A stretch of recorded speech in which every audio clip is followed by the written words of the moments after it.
Firstly, I'm very pleased at what happened last week in Britain. I didn't expect it.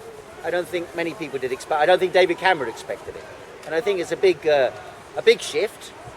I'll talk about that perhaps a bit more another day when I'll do a bit of research on the history of empires. But it's a big shift. In 100 years, Britain has not been defeated, as far as I know.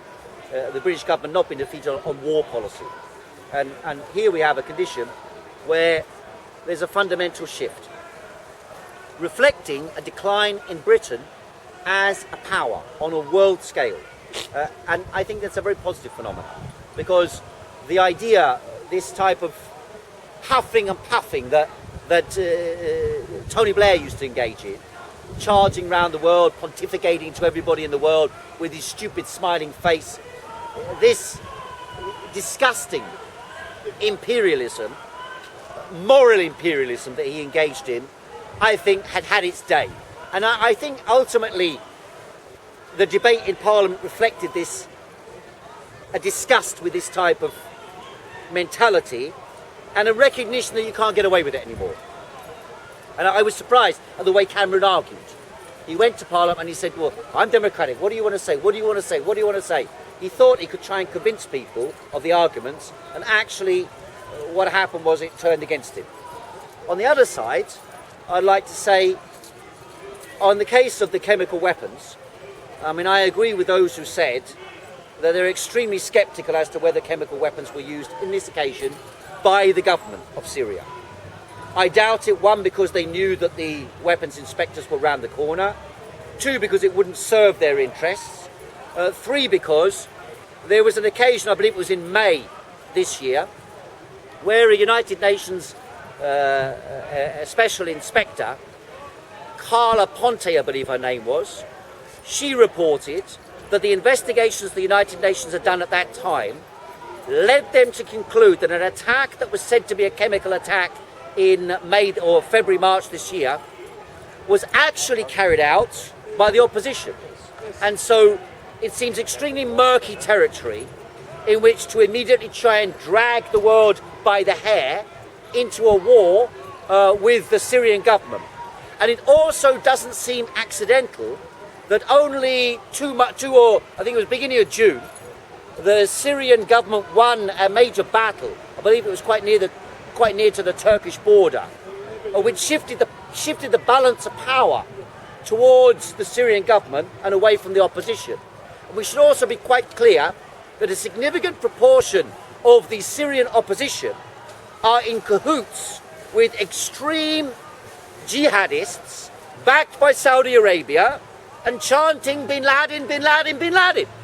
And so we've got the most peculiar circumstance where it may be, my own speculation would be, this is a distinct possibility. And I saw some reports yesterday that were indicating this was true. I don't know if they're correct or not, but were indicating that Saudi Arabian extremists, extremely wealthy financiers of jihadism in Syria, had given chemical weapons to Al-Qaeda supporters inside the opposition in Syria, and that they were incapable of handling those chemical weapons, and that's what caused the deaths in the area just outside Damascus only on the 21st of August.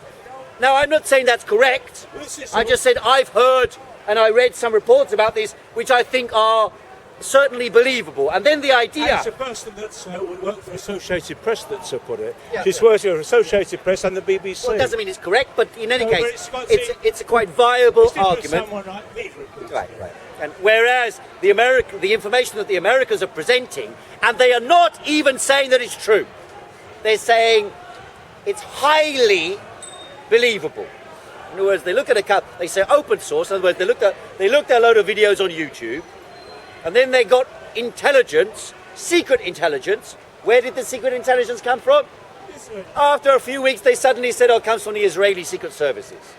I thought the National Security Agency, as far as we know from Edward Snowden and his revelations, the National Security Agency was until recently, but probably still is, recording every telephone communication, every electronic communication in the world.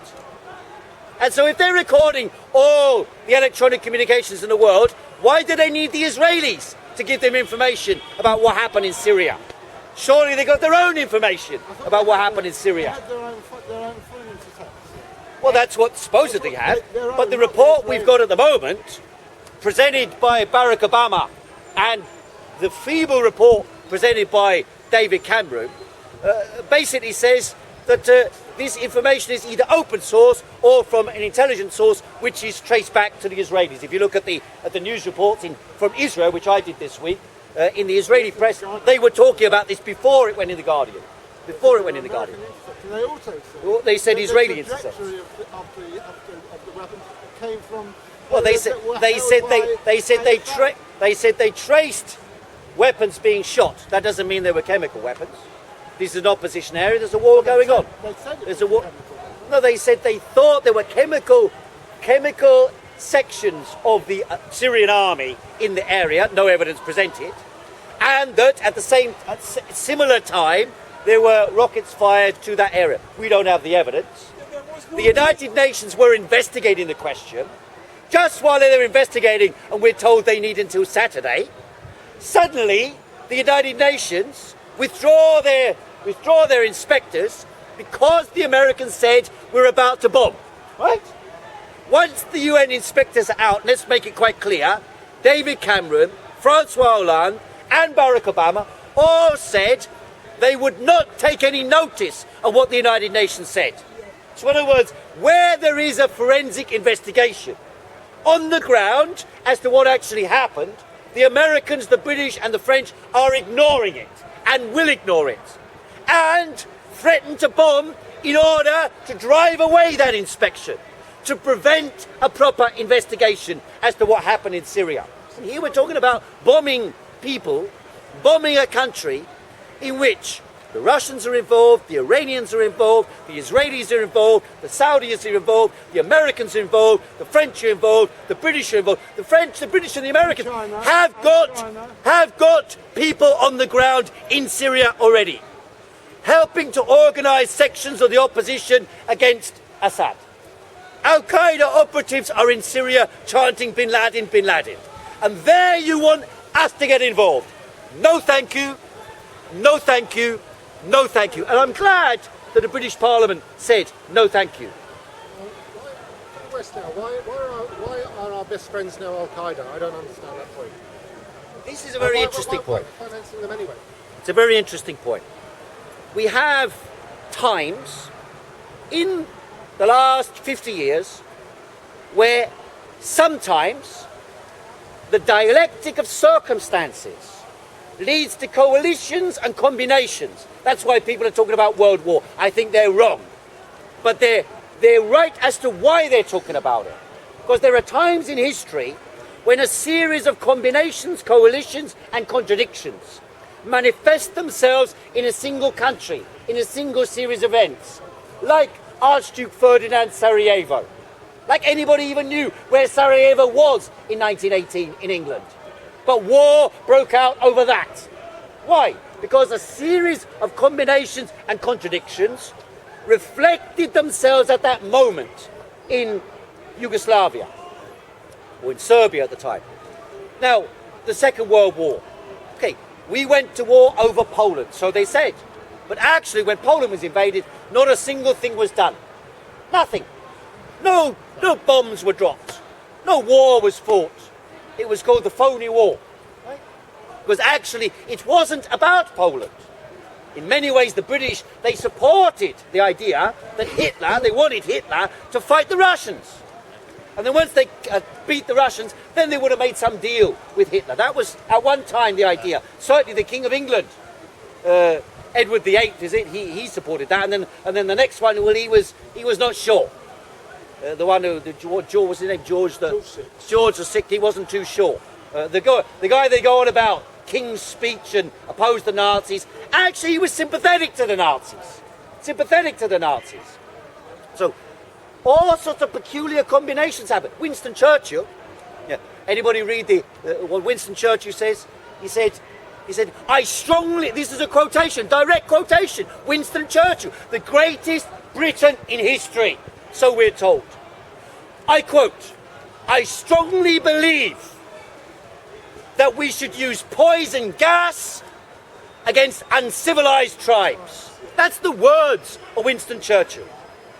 Now, that's poison gas, he says. And he used it in Iraq. Well, I did do a bit of research about that, and actually they say that it was never actually used. He wanted to use it, but apparently they couldn't get together enough poison gas at the time at the right place. But in any case, that's one piece of research. I read supposedly the most recent research on the question this week through an academic research thing to check up, and apparently the evidence says that it wasn't actually used. But there are many people who have said it was. But couldn't have been a shortage of poison gas after the First World War. Well, apparently it was in the wrong place at the time. Apparently it was a sort of Tony Blair thing, you know. We attack Saddam Hussein because he's got chemical weapons, but actually he didn't have chemical weapons, but we used white phosphorus and depleted uranium, and therefore chemical weapons were used by Britain and America against Saddam Hussein's forces and the people in Iraq in order to eliminate chemical weapons that weren't there. But having done that, we then established a new government that was anti-chemical weapons and pro-Western. That's what they thought. But what happened in the end was the Iraqi government is sympathetic to the Iranian government. Our worst enemy, so we're told. I don't know why they're our worst enemy, but they are our worst enemy. We've grown up after all. Who can deny? Who can deny amongst us that Iran is our enemy? Must be our enemy. We've been told it's our enemy. They go Allahu Akbar too much, morning, day and night. And they've got these ayatollahs who hang people all the time. Not a nice regime. And don't forget, in Halabja, chemical weapons were used. Oh yeah, they were used by Iraq when we supported Iraq against Iran. But never mind. Who cares? Ultimately, chemical weapons were used. Chemicals. I remember going to a demonstration outside the US Embassy. There were two young women there, Americans, who said, we're here to support our troops. I said, why are you supporting the troops? They said, because of chemical weapons. I said, what chemical weapons? They said, chemical factory. Remember when the war started in Iraq? They said, the Americans have discovered a chemical factory. The chemical factory apparently is chemical weapons. But there's not chemical weapons. It's just a chemical factory. Remember they bombed Sudan. They bombed Sudan. They said it was a chemical weapons factory. What was there? They were producing pharmaceuticals. Tens of thousands of people died as a result of not receiving the pharmaceuticals. During the embargo against Saddam Hussein, sanctions against Saddam Hussein's regime, 500,000 children died as a consequence of no access to medical equipment. That apparently is not chemical warfare, that's doing the people good. And therefore the idea that 1,000 dead, I saw a picture this week, I posted on my Facebook. John Kerry sitting with his wife, With Assad. Assad opposite him, With his wife. whining and dining together. Whining and dining together. Only 2009. And now he's going, this man is a murderous man who must be stopped. This is the game they play. So, how is it then that Bin Laden and Al-Qaeda can have the same interests as Britain or America or France? All of a sudden, when they're our worst enemy, then they're our best friend. Then they're our worst enemy. It's like a loving couple who, you know, they fight each other all day. All day they fight each other. Next day they fight each other. 1 week they're fighting each other from morning to night. Next minute they have sex. All happy again. Until 5 minutes later says, go and get the coffee, will you? No, you get the coffee. Then they start again. 1 week later, argument, sex again. You know, this is the way it is with America and Al-Qaeda. One side, 1979, the Soviets invaded Afghanistan. What happens? Al-Qaeda is our ally. Mujahideen. At that time, we financed the Mujahideen. Remember when Bin Laden was not found? Where's Bin Laden, they used to say. It was like Like, who's that cartoon you got? Like, it's a picture, you open a book and there's all these little pictures and then you're supposed to find this one face. Where's Wally? It was like, where's Bin Laden, right? Look all around the mountains. Except in the mountain where you built a big tunnel and hid him away. Funded by the CIA, that's where Bin Laden was, right? Hidden away where the Americans built a tunnel for him. And then, years later, suddenly we want to fight him. Well, okay. These things happen. Lovers have tiffs. Then they get back together. Then they have a tiff. Then they get back together. This is what we have with Al-Qaeda. Al-Qaeda were the main enemy when we were fighting the Russians. Or main ally when we were fighting the Russians. Main enemy when the Russians collapsed. But now, we're not so sure. After all, look in Egypt. In Egypt, Muslim Brotherhood comes in. Do we support the Muslim Brotherhood? We're not sure. Maybe we support them for a while. The Americans went and discussed with Morsi. They discussed with Morsi. Morsi said, yes, we'll carry out the IMF program. The people rose up against Morsi. Then the Egyptian army moves against Morsi. The American government says they don't support this. On the other side, the American government is involved in Syria. They want to support certain sections of the Syrian opposition. And it's a very murky game. On the one side, you might support jihadists, like they did in Libya, like they're doing in Syria. On the other side, you might arrest jihadists. So the world is very confused nowadays. Who's our ally? We were always the strongest ally of America. Now, apparently, the French, you see what Obama said? You think any of you British here, English flag, think the Americans are our ally. What did Obama say? When the British Parliament voted against war, Obama turns around and says, France is our oldest friend. That was Now, scary. why is France our oldest friend? Because the French supported the Americans against the British. In other words, Britain is now an enemy. You remember what George W. Bush said? If you're not with us, you're against us. Now Britain is America's enemy. Now France is being discussed with. And maybe Germany, but Germany won't go to war. Therefore, Holland jumps in. Why? We can get an American dollar ski. The American dollar ski maybe can be used against the Germans. What if the euro breaks down? Maybe the French need to be backed up and they can have Italy, Spain, Portugal, Greece, France, all united together against Germany, maybe with England. All sorts of peculiar combinations are at stake now. And therefore plan A, plan B, plan C, plan D, plan E are all thought about when war comes. Turkey, for example. Now the Turkish, you may remember, I know memories are short nowadays, it's difficult to keep track. Only a couple of months ago, there were some protests in Turkey. Some of you might remember. Now, one of the features of the protests in Turkey against the government of Turkey was that here people were protesting against Islamicization, right? The American government said, don't use too much force. Many people were killed on the demonstrations in Turkey. Very brutal repression of the demonstrations. One of the things that was found, you'll see on Facebook or internet, one picture after another was posted by protesters of chemical poison used against the people on demonstrations in Turkey. Did the American government protest? Did they help? And so we have an extremely murky balance of forces. And now, the Turkish government that used poison gas against its own people on demonstrations demanding a stopping of Islamicization, now the Turkish government is the number one ally alongside Saudi Arabia, that democracy of all democracies, the mother of democracies, Saudi Arabia. That's what they say, you know. What can we say? It must be mother of democracies. Okay, they've never had any votes, that's true. But never mind. It's potential, not just real. So, Saudi Arabia is now our biggest ally alongside Turkey. So all sorts of strange combinations are possible when fundamentally interests are being fought over as to the reconfiguration of the world after the great economic crisis 2007 to now. There's a beginning of economic growth. Which power will be in control?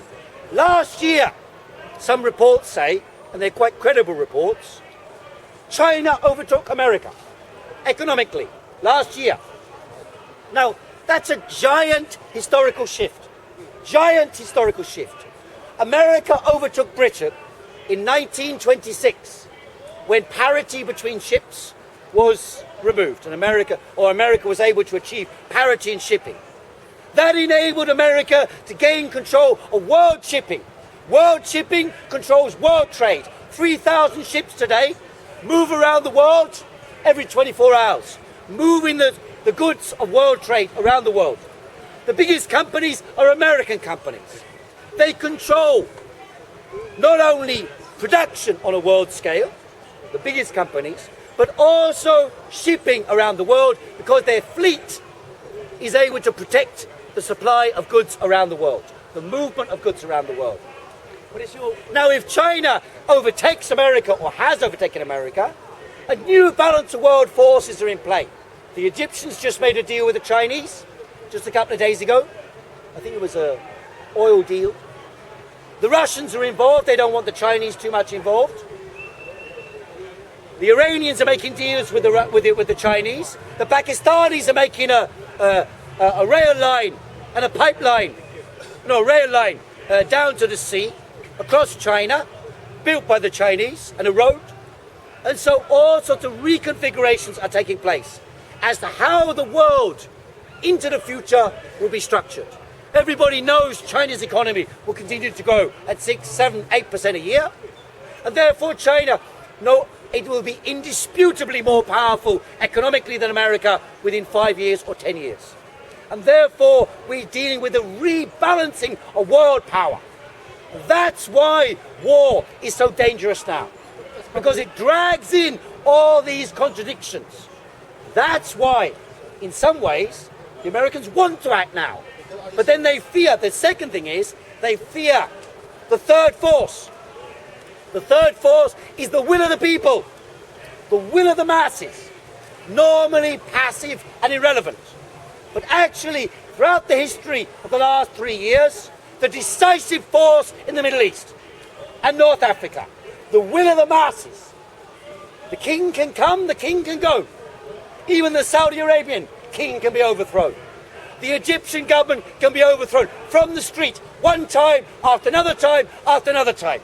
So too with other countries across the Middle East and North Africa. But even in Europe or America or the Western world, the street has played a decisive role in shifting consciousness about these questions. Now, sorry, go on. I was going to say, isn't this going back to Zbigniew Brzezinski's Grand Chessboard book, the comments he's made in there about controlling Eurasia, General Wesley Clark's comments about 7 countries in 5 years? It's all being played out now. And this fits in what you're just talking about. Where's this? Brzezinski's ideas were one phase, one concept, one plan. There is no single, I don't go for these conspiracy theories, single global plan, new world order, this type of, I don't go for that. There are clashes of interests, and those clashes of interests are also contradictory internally. For example, David Cameron, well, if they would have had the Bilderberg Group meeting, we go to war in Syria, then they could have aligned the right forces and got them to do it. Instead of this, the British government fails to achieve its objective in Parliament. Now, this is an accident. It's not a planned event. Ed Miliband, that incompetent representative of the Labour Party, suddenly appears competent because the circumstances make the government incompetent. Not because Ed Miliband was... Actually, I watched the debate. And Ed Miliband was fluffing his words. And to be fair, David Cameron was not. But the circumstances led the members of Parliament to think, I'm not going to lose my seat because of some stupidity. So therefore, what happens is a balance of configurations, both in international politics, in world economics, and also in political internal dynamics. How does government and politics relate to the people? How can you keep control of the people in circumstances of desperate economic crisis? And therefore, we have all sorts of possible combinations, one of which was the sudden and precipitous disappearance of Britain as a world power this week. sudden and precipitous. Before, don't forget, the British would go everywhere. You think the Americans are going to be calling up England and say, David, can you go there, can you go there, can you go there, talk to this person, talk to that person. Now they're no longer going to do that. I can't rely on you. Who the hell are you? They're going to meet him and it'll be like Francois Hollande there, David Cameron there, it'll be like, hi Francois.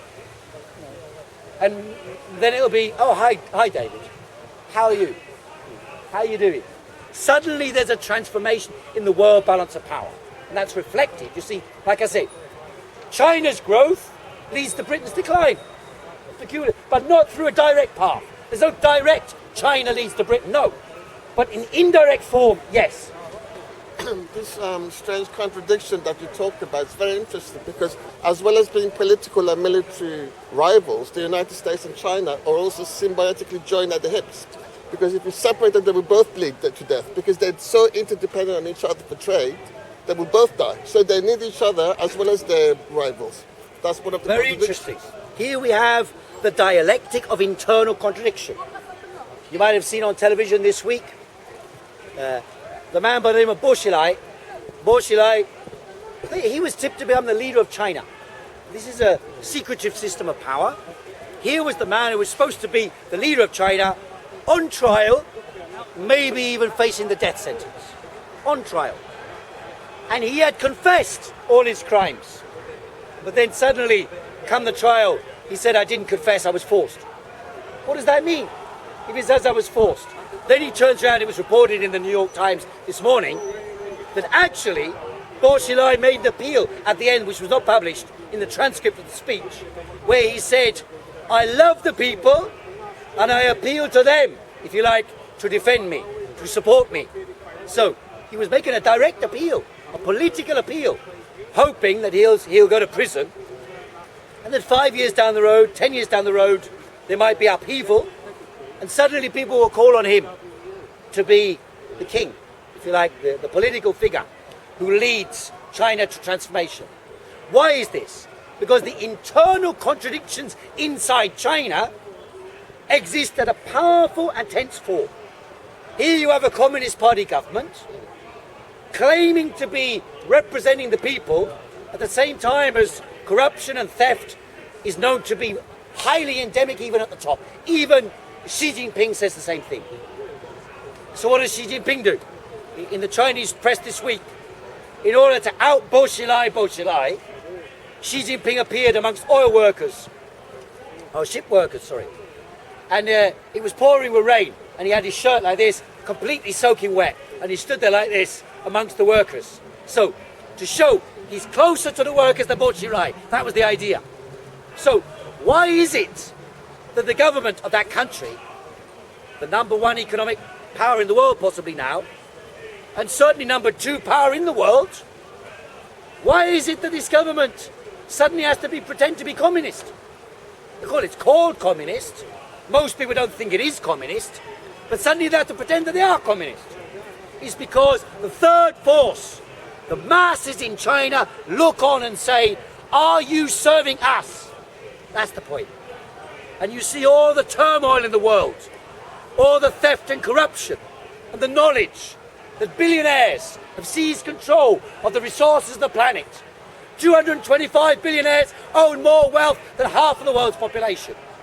And the knowledge that the people of the world have about this, normally spoken in, not very openly, but is known about. Half of the world earn less than $2 a day.